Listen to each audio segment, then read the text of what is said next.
Good morning, and thank you for being patient whilst we waited for people to join the call. Welcome to the Savills Middle East launch of the third edition of Impacts, Savills Global Thought Leadership Programme. I'm delighted to be addressing you from our Dubai office today alongside a number of colleagues that have come back into their respective places of work. I'm pleased to announce that we are largely now operating as normal across our Middle East business, with our offices now reopened in line with relevant health and safety guidelines. This edition of Impacts is dedicated to the topic of tipping points, looking at how widespread economic, demographic, environmental and technological upheaval is changing the world of real estate. When we decided upon this year's theme, we had no way of knowing that we were on the brink of possibly the greatest tipping point of our lifetime, as the COVID-19 pandemic sadly continues to claim lives and also disrupt our personal and professional lives. Our Impacts programme has always been focused on long-term, big picture issues, and our articles take this perspective.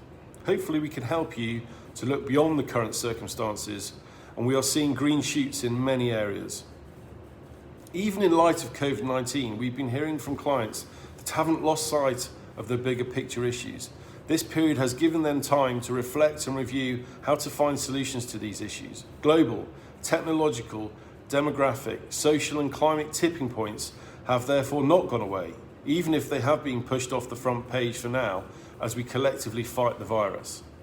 However, the future privatisation of global health and welfare, as well as an even greater environmental focus, may well be the lasting legacy of the current pandemic.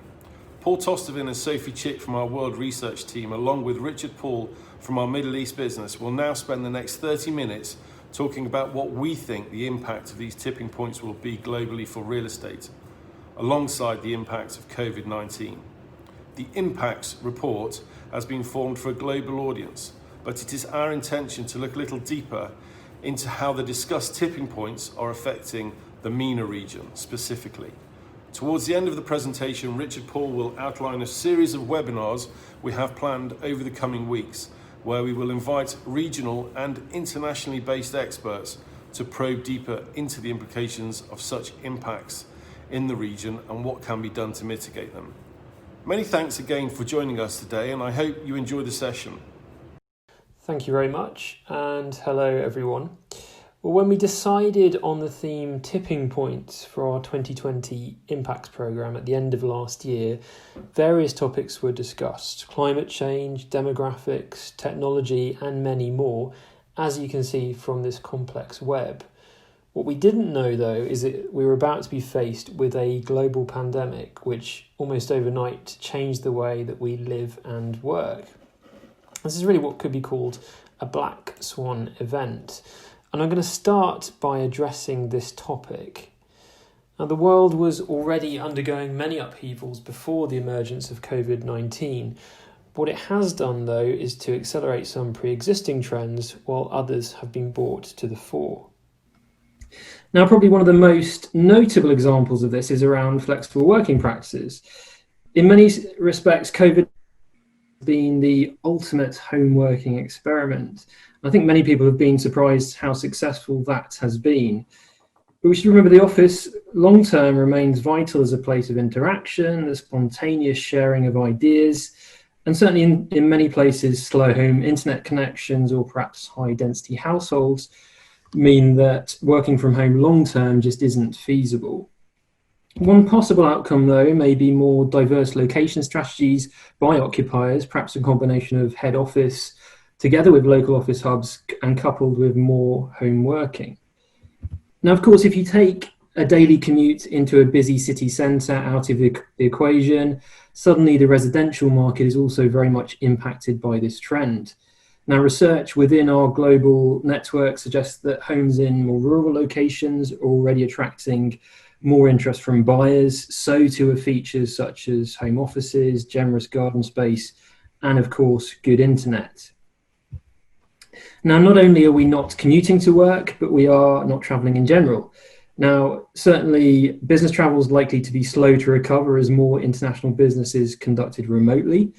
On the leisure side, destinations that benefit from good international rail and road connections are likely to recover sooner than those that rely on air connections. There's an impact too on student housing markets. So international students have been really vital to the development of student housing markets across the globe. Question now is, will they still want to travel to study abroad? We think they will. There's a cachet associated with an overseas education that won't go away, although cost will be an even more important factor, and it's possible that some lower cost markets may benefit.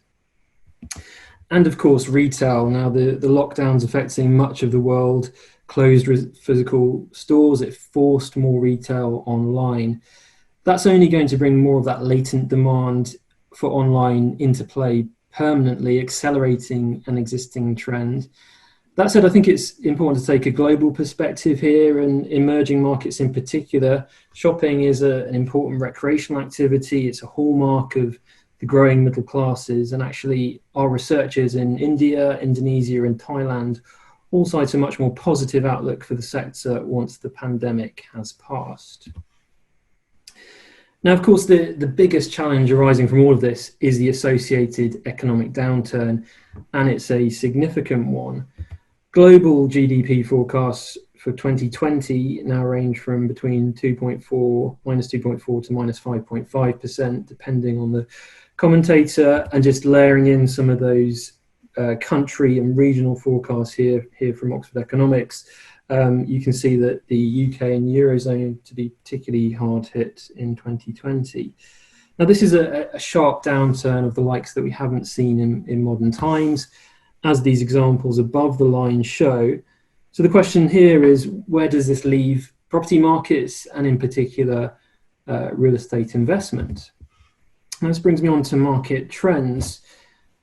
I think, first of all, it's important to remember that in spite of the significant economic downsides during times of adversity, real estate's always been seen as a safe haven.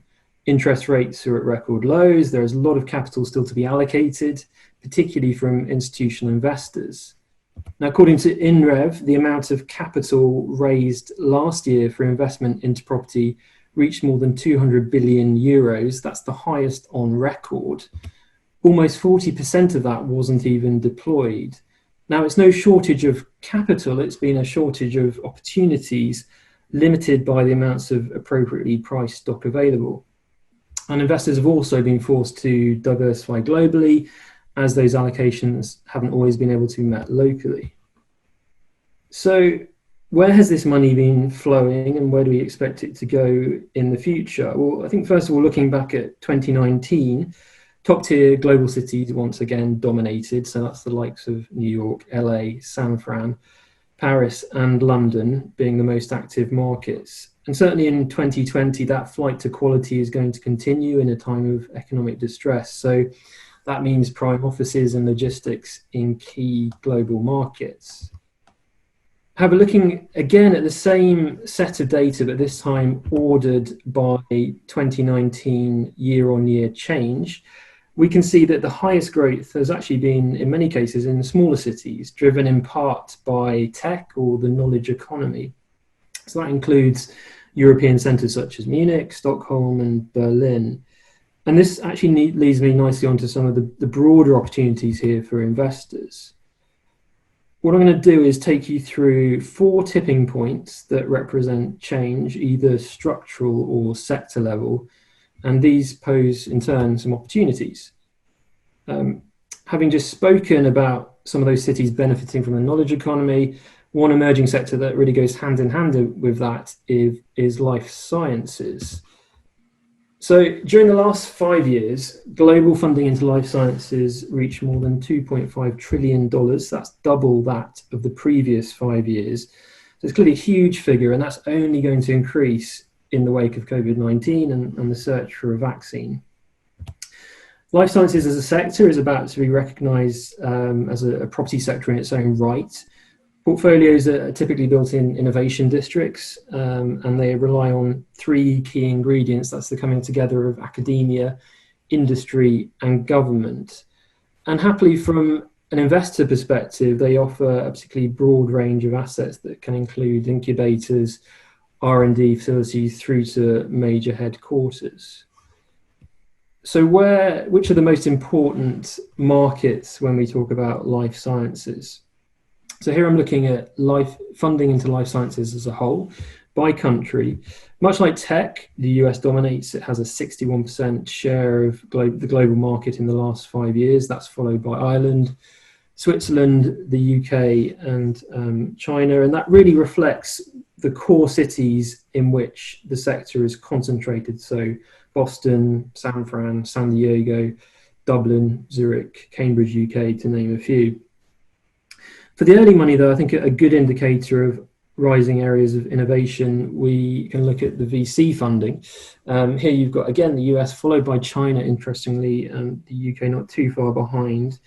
And then looking more specifically at 2019 growth, we can see some really interesting markets coming to the fore that include Spain and Austria moving off a relatively low base. Now, these represent markets that may not yet be on the radar for investors in this space.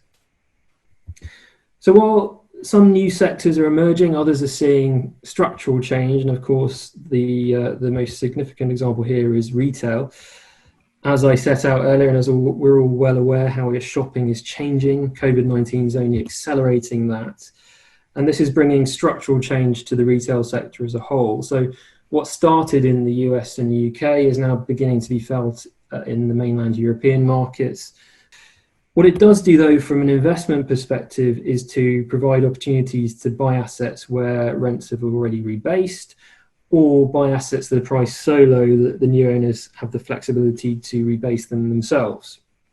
Now, of course, there's a repurposing play here too, getting in a greater mix of uses, and there are a lot of lessons to be learned, particularly from the US, which is much further ahead on this curve, where a lot of their mall projects are into their second decade of repurposing, and actually we've got a series of case studies on that in the report. Next to demographics, and there's an investment angle here too. The world's population is aging. Globally, the population of retirees is forecast to rise to 2.1 billion by 2050. The challenge is that the number of workers per retiree will fall from 8 to 4 over the same period. So the challenge here is supporting the growing number of elderly, and rising pension provisions mean that there's a growing weight of money targeted at the sector, and real estate offers a good source of long income for these funds. Now, currently less than 3% of global pension fund assets are held in land and property. There's a lot of variation around this at a country level, and this chart shows that. The blue bars I've highlighted Europe, and you can see that it ranges from close to 12% in Finland down to just 0.2% in Denmark. So taken as a whole, while low, this still equates to $44 trillion. And these allocations are only going to increase. But the challenge here for these investors is finding the long income in an era of shortening lease terms. And this in turn supports demand for some of those more operational asset classes like multifamily and student housing. And finally, for this section, geopolitical change. Now, one of the biggest and most far-reaching geopolitical challenges in recent times has been the US-China trade war. And that's really served to start to shift the dynamics of global trade, and there are real estate opportunities at play here. Which markets have benefited, though? Now, the primary beneficiary has been Vietnam, where exports to the US rose by 36% in 2019. Property markets have benefited too. Industrial rents north of Ho Chi Minh City, for example, grew by a pretty impressive 54% in the second half of 2019. Malaysia, Thailand, South Korea have all also benefited. Perhaps a less well-known beneficiary of the trade war is India. Industrial landlords there have already reported an uptick in demand from the automobile industries, and certainly the current pro-business environment there and pro-business government has certainly helped attract some of the big global real estate investors. Now, what started with the US-China trade war has only been reinforced with disruption associated with COVID-19, and suddenly supply chain resilience is very much in people's minds. And we expect to see more supply chain diversification, greater levels of nearshoring in the years to come. And that's something that's only going to further impact global real estate dynamics. And here I'll hand back to Sophie to discuss perhaps one of the greatest tipping points of our time. Thank you, Paul. So on to climate change. And this really is the biggest issue facing every industry, and the real estate sector is no exception. And I say this even while we're in the midst of a global pandemic, as the impact of climate change has the potential to be much more. There's already been a social tipping point, as we've seen school children, environmental groups having protests across the globe. And now these people and the scientists and the general public are looking to government and to industry to be bolder with the measures they're implementing. Before we focus on real estate, I think it's just worth reminding ourselves of the challenge we're facing. Greenhouse gas emissions have been rising, and if we look at the current policy projections and the pledges and targets that each individual countries have made, you can see that we're well above where we need to be to meet the Paris Agreement goal. Emissions need to be reduced significantly in the coming years and actually brought to around zero by the middle of the century. In terms of real estate and what difference real estate can make, well, let's just start off with some stats. So the building and construction sector accounted for 39% of carbon emissions in 2018, and that's a global figure with the latest data we have available. Emissions from this sector actually increased 2% from 2017 to 2018, again globally. So this is showing that not only is the real estate and the building and construction sector a significant proportion of total emissions, but actually they're still increasing. So if you add to that the fact that global building stock is set to double by 2050 as more people are forecast to be living in cities, you can see why a focus on real estate is inevitable, and tackling climate change should be at the top of every property owner's and occupier's agenda. But I suppose one of the difficulties with doing a report like this at a global level is actually attitudes to climate change and the amount of emissions per capita vary significantly by country. And I think one of the positive things within the real estate industry is actually many of the largest global players are putting sustainability at the top of their strategy. And this means they're able to sort of overcome that local variation. Policies in place vary too when we look at this from a global point of view, and we've seen an increasing number of policies and regulations being introduced all over the world. So a few examples include India. They've introduced the country's first ever energy conservation code for housing. In Australia, they have what's widely regarded to be world-leading environmental rating system. It's been compulsory for a decade, and it's created a marked change within development. And it's not just individual building regulations that we've seen. We've also seen city mayors introducing regulations and targets for their cities. So, for example, Paris has a net zero carbon goal for 2050, and Amsterdam plans to be fully electric by the same date. And these policies can be a really powerful way to address future emissions growth. Another way that can be really powerful is tech innovation, and we think it's going to be key to combating climate change as we go forward. And we explore a few themes on that within impacts.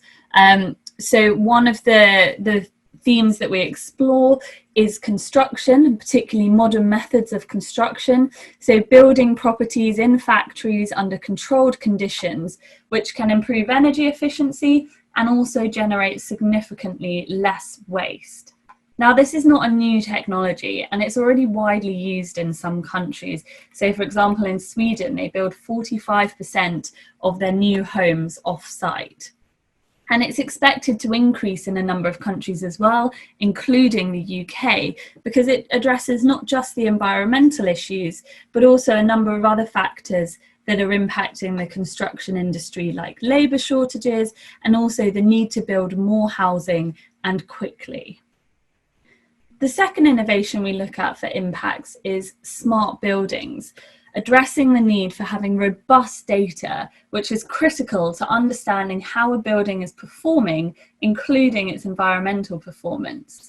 And then using this data, changing the way a building is managed, and achieving efficiencies and ultimately reducing emissions. Now, there's a significant amount of investment going into real estate tech at the moment. Startups in this sector received $44 billion in funding in 2019, compared to just $10 billion in 2016. And I think this is really good news. I think what we're going to see is much more innovation coming through, particularly tackling climate change as its urgency moves up the agenda. The final major topic that I'm going to talk to you about today is perhaps a little bit left field and not what you normally consider when you're talking about sustainability and real estate, but actually it's definitely rising up in terms of levels of importance, and that is food security. So this is some work done by our rural research department, and they've created the Savills Global Food Security Index. It has 4 components. There's availability, access, utilization, and stability. And based on these factors, these are the top 15 countries for food security around the world. So you can see New Zealand in top place, perhaps not a surprise, but actually by region, it's Western Europe that scores highest, with Denmark, the Netherlands, and Ireland leading the way. In Eastern Europe, all of the countries score well in availability, so there's a lot of domestic food production, but actually the other factors vary. So you can see Poland coming in 15th place, just behind the United Kingdom there. Now, I think what the COVID-19 pandemic has demonstrated is that in many countries, the food distribution supply chains can be fragile. And as climate change accelerates, supply networks are only going to face more problems. And this means if we look over the long term, development locations will increasingly be limited to where populations can safely and securely access food supplies. So to drive change, we need a combined effort. We have public pressure. We've seen government policies being introduced and we expect more to come. There's new technological innovations happening, and industry will play a critical role. I think, again, we can learn from the last couple of months, because COVID-19 is almost like climate change, but sped up. It's shown how a natural force can affect the entire globe. And what it's also shown is that government and industry can take swift and decisive action that they might never have contemplated previously. And I think the innovation, the decision making that's going towards COVID-19 now needs to be turned to tackling the rising emissions in the real estate sector. But I don't want you to think no progress is being made. So as part of the Impacts programme, we've looked across the globe for some examples of the most sustainable buildings, and we found some really innovative cases. So in Manchester, we have One Angel Square. Here it features a double skin facade, which helps reduce heat during summer and also insulate the building during winter. So this has resulted in an 80% reduction in carbon emissions and a 40 to 60% reduction in energy consumption.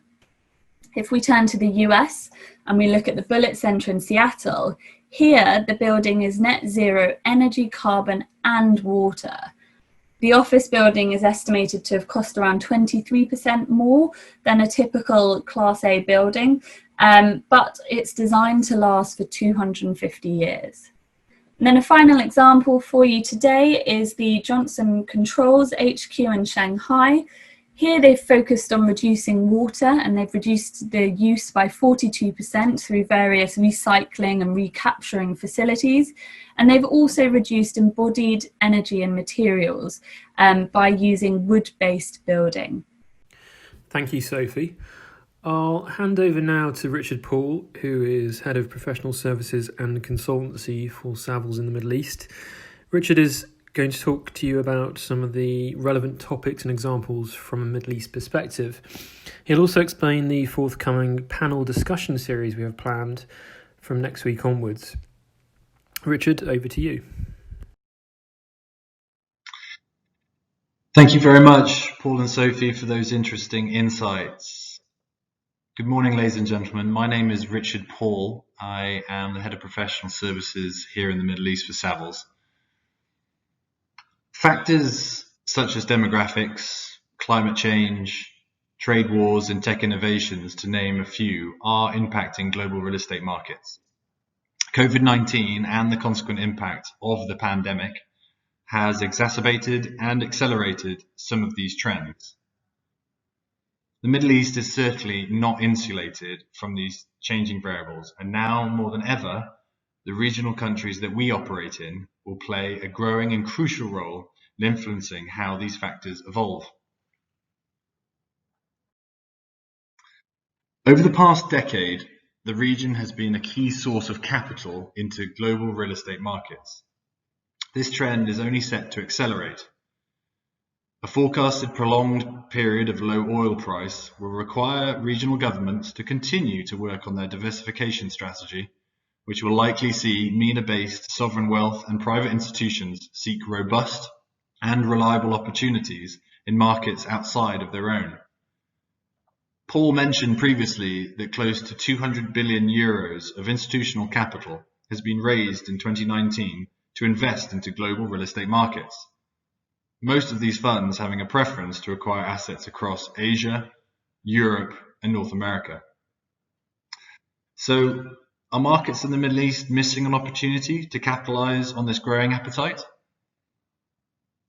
There is $5.8 trillion worth of projects in the planning or construction phase here in the MENA region, and the population is set to grow 15% to 468 million people in the next 5 years. How can regional governments and developers position themselves, their assets, and their markets to compete against their global peers? With so much development activity due to happen in the Middle East in the coming years, what further impacts will it have on our climate and our environment? Some estimates already suggest that by 2050, temperatures in the MENA region will be close to 4 degrees higher on average. Temperature records have repeatedly been broken, the highest recorded temperature to date being 54 degrees in Q8, just in 2016. Due to a relatively sudden urbanization of our regional cities over the past 20 years, and an increase of sporadic heavy rainfall, it's resulted in inner city flooding. Research states that rapid city expansion is the main culprit, as routes through which rainwater used to escape have been built over. In Oman, 60% of the urban population are concentrated along coastlines, which is highly exposed to coastal flooding, storm surges, and the potential sudden risk of sea level change. Can we look to modern and innovative methods of construction, as well as retrofitting existing projects to help reverse some of the damaging effects? Can we rely on eco-friendly construction techniques and mindful urban planning to help provide a more sustainable future? As the population grows and the climate changes, it will take more of a centre stage, and governments in the region will be forced and are being forced to focus on even more food and water security. Bahrain, for example, imports 94% of its food. As a result, modern agricultural practices such as hydroponic farming is becoming increasingly popular. In the UAE, the Ministry of Energy and Industry unveiled the UAE Water Security Strategy 2036, which aims to ensure sustainable access to water during both normal and in emergency conditions. In Egypt, we are witnessing a modernization of the country's irrigation system with an aim to address the challenges linked with inefficient water supply and distribution. How will these initiatives and required changes influence the region's built environment and current real estate? While the world is engaged in an ongoing discussion about the ramifications of the trade war between Washington and Beijing, the economies of the Middle East are shifting away from their long-standing ties with the US towards economically powerful China, a move that may have long-term implications for the economic and political dynamics in the region. Between 2014 and 2017, the Middle East's total belt and road funding was $71.1 billion, with Egypt being the largest recipient. In Oman, China is key to the country's plans to develop its industrial zones and has pledged to spend $10.7 billion by 2022 in Oman's Duqm Special Economic Zones. China has much of what the region needs, whether through its private sector in technology-related fields, state-owned conglomerates in infrastructure and construction, or state-sponsored financing vehicles. We can only expect this trend of strengthening China-MENA relations and for it to continue, especially as the BRI expands further into the region. But does the increased China-MENA relationship provide the formula and easy fix for many of the region's development challenges? As part of the Middle East launch of our global annual flagship report, Impacts, Savills will be hosting a series of panel discussions over the coming 3 weeks. The aim is to further investigate and understand how some of these regional impacts and related tipping points will shape our markets and our lives for years and decades to come. We will be joined by leading experts in their fields to engage in conversation with an aim to dig a little deeper into regional specific impacts, how they are affecting real estate, and how they will affect our future. On the 23rd of June, the weekly series of panel events will begin, with a discussion on the growing global trade war and its inherent risks and opportunities within the MENA region. The session will be moderated by our country head of Saudi Arabia, Mr. David O'Hara. He will be joined by a respected group of panelists from the industry within the region and beyond. A further 2 webinar events will be hosted by Savills on the 30th of June and the 7th of July, discussing topics surrounding transport and innovation, as well as climate change and its effects on real estate.